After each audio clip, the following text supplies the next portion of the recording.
வணக்கம் நண்பர்களே, நான் உங்க கிச்சா பேசுறேன். அறிவியலின் அசுர வளர்ச்சியா, ஆன்மீக அற்புதத்தின் வெளிப்பாடா? சுருக்கமாக சொல்ல போனால் அறிவியலா, மகாபெரியவாளா? ஒரு அற்புதமான சம்பவம். இந்த சம்பவம் நடந்த வருடம் 1969. அந்த சம்பவத்துக்குள்ள போறதுக்கு முன்னாடி நம்ம சேனலை சப்ஸ்கிரைப் பண்ணாதவங்க கண்டிப்பாக பெல் ஐக்கான் கிளிக் பண்ணுங்க, சப்ஸ்கிரைப் பண்ணுங்க. மகாபெரியவாளின் அத்தியந்த பக்தர்களில் ஒருவர் ராமச்சந்திர ஐயர். ராமச்சந்திர ஐயருக்கு ஸ்ரீனிவாச ஐயர் என்ற பெயருடைய மாப்பிள்ளை. இவர் இராணுவத்தின் கட்டுப்பாட்டில் இருக்கும் ஒரு ரசாயன கம்பெனியில் வேலை பார்த்து வந்தார். ரசாயன பொருட்களின் பாதிப்போ என்னமோ திடீரென்று கண் பார்வை மங்கிக் கொண்டே வந்து பார்வை முற்றிலும் போய்விட்டது. பார்க்காத கண் மருத்துவர்கள் இல்லை. எல்லா ஊரிலும் உள்ள மிகச்சிறந்த மருத்துவர்களும் பார்த்தாகிவிட்டது. எல்லோருடைய ஒட்டுமொத்த முடிவு பார்வை திரும்பி வர வாய்ப்பே இல்லை. ஸ்ரீனிவாச ஐயர் பார்வை இல்லாமலே வாழ பழகிக் கொள்ள வேண்டும் என்பதுதான் அவர்களின் முடிவு. மற்றவர்கள் உதவி இல்லாமல் கடந்த 7 வருடமாக வாழ பழகிக்கொண்டு வாழ்ந்து வருகிறார் ஸ்ரீனிவாச ஐயர். இந்த சமயத்தில் ஸ்ரீனிவாச ஐயருடைய நண்பர் ஜி.கே. மூர்த்தி, இவர் ஹைதராபாத்தில் வசித்து வருகிறார். ஒருமுறை ஸ்ரீனிவாச ஐயர் வீட்டுக்கு வந்து ஸ்ரீனிவாச ஐயரை மடத்துக்கு போய் மகாபெரியவாளை தரிசனம் செய்து விட்டு வரலாம் என்று கூப்பிட்டார் ஜி.கே. மூர்த்தி. அதற்கு ஸ்ரீனிவாச ஐயர், எனக்கோ கண் பார்வை இல்லை, நான் வந்து என்ன தரிசனம் செய்வது? நான் வரலை, நீங்கள் வேண்டுமானால் சென்று வாருங்கள் என்று சொன்னார். நண்பர் மூர்த்தி மிகவும் கெஞ்சி கூத்தாடி கையோடு ஸ்ரீமடத்திற்கு அழைத்து கொண்டு போனார் ஸ்ரீனிவாச ஐயரை. அன்று ஸ்ரீமடத்தில் கூட்டம் அவ்வளவாக இல்லை. ஸ்ரீனிவாச ஐயரை பார்த்து விட்டு, அடடே வாப்பா, திருவள்ளூர் ராமச்சந்திர ஐயரின் மாப்பிள்ளை இல்லையா நீ என்றார் மகாபெரியவா. உடனே ஸ்ரீனிவாச ஐயரின் மனைவி கிரிஜா மகாபெரியவாளிடம் தன்னுடைய கணவருக்கு 7 வருடங்களாக பார்வை இல்லை, பார்க்காத மருத்துவர்கள் இல்லை, எல்லோரும் சொல்லிவிட்டார்கள், நிச்சயம் பார்வை திரும்ப வராது என்று. இதற்குள் நண்பர் மூர்த்தி மற்ற கோயில்களுக்கு சென்று வரலாம் என்று கிளம்பிவிட்டார். மகாபெரியவா ஸ்ரீனிவாச ஐயரின் மனைவியிடம் சொன்னார், இன்றைக்கு ராத்திரி இங்கேயே தங்கிவிட்டு நாளைக்கு கண்ணுக்கு வைத்தியம் பார்த்து கொண்டு போகலாம் என்று. மகாபெரியவா சொல்லிவிட்டால் அதற்கு மேல் யாரும் எதுவும் பேச முடியாது. சரி மகாபெரியவா என்று சொன்னார்கள் ஸ்ரீனிவாச ஐயரும் கிரிஜாவும். அதற்குள் ஸ்ரீமடத்து சிப்பந்தி வயிற்றுக்கு ஆகாரம் பண்ணலாம் வாங்கோ என்று இவர்களை அழைத்தார். மனைவி கிரிஜாவிற்கு தன்னுடைய பசங்கள் வீட்டில் தனியாக இருப்பார்கள் என்று நினைத்து வீட்டிற்கு தொலைபேசியில் தொடர்பு கொண்டு தன்னுடைய 2வது மகன் கோபியிடம், அப்பாவுக்கு நாளைக்கு கண்ணுக்கு சிகிச்சை ஆரம்பம், இப்போதான் மகாபெரியவா இங்கேயே தங்கச் சொன்னார், அதனால கண்ணுக்கு பார்த்துண்டு நாளைக்கு ஆத்துக்கு வரோம், அண்ணா சுந்தரராமனிடம் சொல்லிவிடு என்று தொலைபேசியை துண்டித்தாள். வீட்டிற்கு வந்த அண்ணன் சுந்தரராமனிடம் தம்பி கோபி விவரத்தை சொல்ல போக, சுந்தரராமன் அப்பாவோட மெடிக்கல் ஃபைல்கள் அனைத்தையும் எடுத்துக்கொண்டு கோபியிடம் பத்திரமாக இருக்க சொல்லிவிட்டு ஸ்ரீமடத்திற்கு மறுநாள் அதிகாலையிலேயே கிளம்பிவிட்டார். ஸ்ரீமடத்தில் மிகவும் சொற்ப கூட்டம்தான் இருந்தது. சுந்தரராமனை பார்த்தவுடன் மகாபெரியவா ராமச்சந்திர ஐயர் பேரனே வாப்பா என்று கூப்பிட்டு பக்கத்தில் உட்காரச் சொன்னார். சுந்தரராமன் மகாபெரியவாளிடம் அப்பாவுடைய ஃபைலை காண்பித்தார். மகாபெரியவா அந்த ஃபைலை தொடக்கூட இல்லை. கொஞ்சம் மௌனமாக இருந்துவிட்டு அமைதியாக மூலையில் உட்கார்ந்து கொண்டிருந்த ஒருவரை வருமாறு கூப்பிட்டார் மகாபெரியவா. நீ கண் டாக்டர் பாலசுப்ரமணியம் தானே? இங்கே பாரு, இவர் பெயர் ஸ்ரீனிவாச ஐயர். 7 வருஷமா கண் தெரியலன்னு சொல்றார்.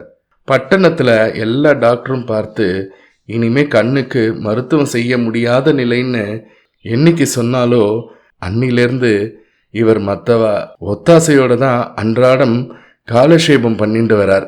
இவருக்கு நீ கண் ஆபரேஷன் பண்ணி சரி பண்ணிடுறியா என்று டாக்டரை கேட்டார் மகாபெரியவா. டாக்டர் பாலசுப்ரமணியத்திற்கு என்ன சொல்வதென்றே தெரியவில்லை. உடம்பு நடுங்கிவிட்டது. அவ்வளவு பெரிய டாக்டர்கள் பார்த்தே முடியலைன்னா நான் எம்மாத்திரம்? இருந்தாலும் மகாபெரியவா சொல்லிவிட்டாலே. தான் ஒரு கருவி மட்டுமே என்பதை உணர்ந்த டாக்டர், நிச்சயமா பண்றேன் மகா பெரியவா என்று சொன்னவுடன், இன்னைக்கே இவரை உன்னோட ஆஸ்பத்திரிக்கு கூட்டிட்டு போய் பண்ணிடுறியா என்றார் மகா பெரியவா. ஸ்ரீனிவாச ஐயரை அழைத்து கொண்டு தன்னுடைய ஆஸ்பத்திரிக்கு சென்றார் டாக்டர் சுப்பிரமணியன். தன்னுடைய ஆஸ்பத்திரி பையனை அழைத்து, இவரை என்னுடைய நோயாளிகள் அறையில் உட்காரவை என்று சொல்லிவிட்டு, முகம் கை கால் அலம்பி வயிற்றுக்கு கொஞ்சம் சாப்பிட்டு விட்டு நேராக தன்னுடைய அறைக்கு சென்று விட்டார். ஸ்ரீனிவாச ஐயரை அழைத்து செய்ய வேண்டிய பரிசோதனைகள் அனைத்தையும் செய்துவிட்டு இன்னைக்கே ஆபரேஷன் செய்து விடலாம் என்று சொன்னார். மகா பெரியவாளை வைத்தீஸ்வர சுவாமியாக நினைத்து வேண்டிக் கொண்டு ஆபரேஷனை வெற்றிகரமாக செய்து முடித்தார் டாக்டர் பாலசுப்பிரமணியன். மகன் சுந்தரராமனையும் கோபியையும் அழைத்து 2-3 நாட்களுக்கு மிகவும் ஜாக்கிரதையாக பார்த்து கொள்ள வேண்டும் என்று எச்சரிக்கை செய்தார் டாக்டர்.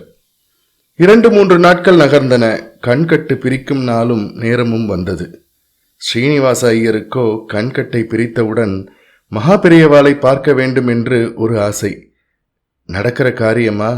டாக்டர் சொன்னார், ஸ்ரீமடத்திற்கு போய் கட்டு பிரிப்பது என்பது மிகவும் கஷ்டம். இங்கேயே கட்டை பிரித்து கொண்டு அப்புறம் ஜாக்கிரதையாக ஸ்ரீமடத்திற்கு உங்களை நானே அழைத்து செல்கிறேன் என்றார். ஸ்ரீனிவாச ஐயருக்கும் சரி என்று தோன்றவே கட்டை இங்கேயே பிரியுங்கள் என்று சொன்னார்.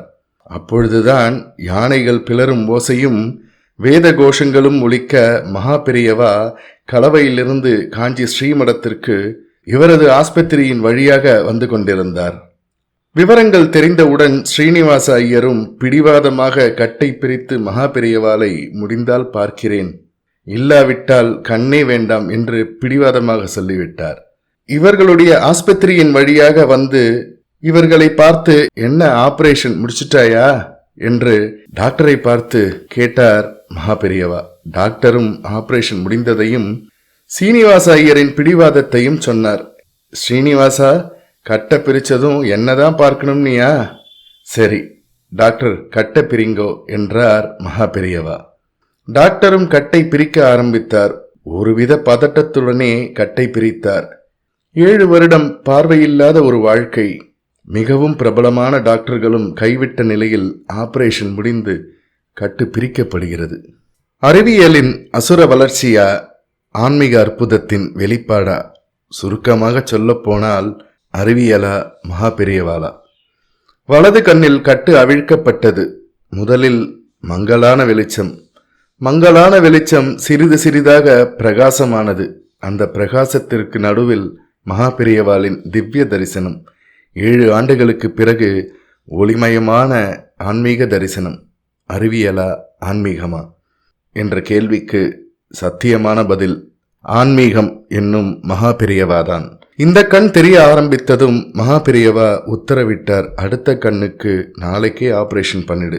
அடுத்த கண்ணும் ஆபரேஷன் முடிஞ்சு 2 கண்களும் தெரிய வாழ்க்கை மிகவும் திவ்யமாக வாழ்ந்து முடித்தார் திருவள்ளூர் ராமச்சந்திர ஐயரின் மாப்பிள்ளை ஸ்ரீனிவாச ஐயர். 2007ஆம் ஆண்டு வரை வாழ்ந்து இறை பதவியை அடைந்தார். சற்று கொஞ்சம் சிந்தித்து பாருங்கள். துன்பங்கள் எல்லாம் தனக்கு, சுகம் மட்டுமே உனக்கு என்று சேய்க்கு அனைத்தையும் கொடுப்பவள் தாய். சந்நியாச இலக்கணத்திற்குள் தன்னுடைய வாழ்க்கையை அமைத்து கொண்டு அத்தனை துன்பங்களையும் தான் தாங்கிக் கொண்டு மனிதனை மட்டுமே பார்க்காமல் ஆத்மாவை மட்டுமே பார்த்து சுகம் கொடுத்து பல குடும்பங்களில் விளக்கேற்றி வைத்த பரமாத்மா மகா பெரியவா 100 ஆண்டு காலம் காவியில் வாழ்ந்த ஒரு கற்பூர தீபம். இந்த பரமேஸ்வரனுக்கு நம்மால் என்ன செய்ய முடியும்? அவர் அமைத்துவிட்டு போன பாதையில் நாமும் பயணிக்கலாமே. ஜெய ஜெய சங்கர ஹர ஹர சங்கர. இந்த பதிவு உங்களுக்கு பிடிச்சிருந்தா லைக் பண்ணுங்க, ஷேர் பண்ணுங்க, கமெண்ட் பண்ணுங்க. மறக்காம பெல் ஐக்கான் கிளிக் பண்ணுங்க, சப்ஸ்கிரைப் பண்ணுங்க. நன்றி அன்பர்களே.